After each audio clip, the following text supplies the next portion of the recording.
नमस्कार. जालना जिल्हा आणि परिसरातील प्रत्येक महत्त्वाच्या घडामोडी, ताज्या बातम्या आणि जनतेच्या प्रश्नांना वाचा फोडणारे जालना जनता सेवा न्यूजमध्ये आपलं स्वागत आहे. गावठी हातभट्टीच्या दारूविरुद्ध चंदनझिरा पोलिसांची धडक कारवाई.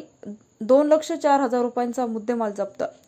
पोलीस अधीक्षक जालना तेगबीर सिंधू यांच्या मार्गदर्शनाखाली अवैध धंदेविरुद्ध सुरू असलेल्या विशेष मोहिमेअंतर्गत दिनांक 13/7/2026 रोजी भल्या पहाटे चंदनझिरा पोलीस स्टेशनचे पोलीस निरीक्षक बाळासाहेब पवार व त्यांच्या पथकाने चंदनझिरा हद्दीतील विविध ठिकाणी छापा टाकून गावठी हातभट्टीची दारू तयार करणाऱ्या 3 अड्ड्यावर कारवाई करून गावठी हातभट्टीची तयार दारू निर्मितीसाठी वापरण्यात येणारे रसायन, गूळ मिश्रित कच्चे रसायन, ड्रम, भट्ट्या तसेच इतर साहित्य जप्त करून जागीच नष्ट केला आहे.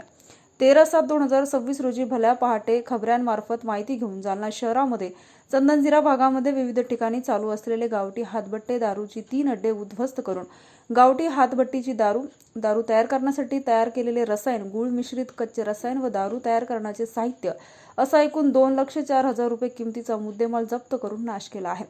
त्यामध्ये आरोपी महिला नामे पंचफुला रामचंद्र जाधव वय 50 वर्ष राहणार सुंदरनगर चंदनझिरा, आशाबाई रामचंद्र जाधव वय 48 वर्ष राहणार बावला पार्क चंदनझिरा, अनिता लालूप्रसाद जाधव वय 35 वर्ष राहणार चंदनझिरा या चंदनझिरा भागामध्ये गावठी हातभट्टी दारू तयार करण्यासाठी अड्डे बनवून त्यामध्ये हातभट्टीची दारू तयार करताना मिळून आले असून त्यांच्या विरुद्ध चंदनझिरा पोलीस ठाणे येथे कायदेशीर कारवाई करून गुन्हे दाखल केले आहेत.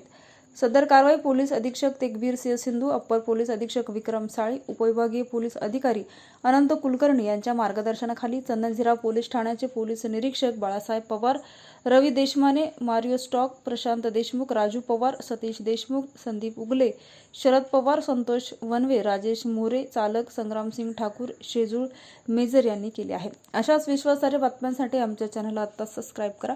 इंस्टाग्राम आणि फेसबुकवर फॉलो करायला विसरू नका.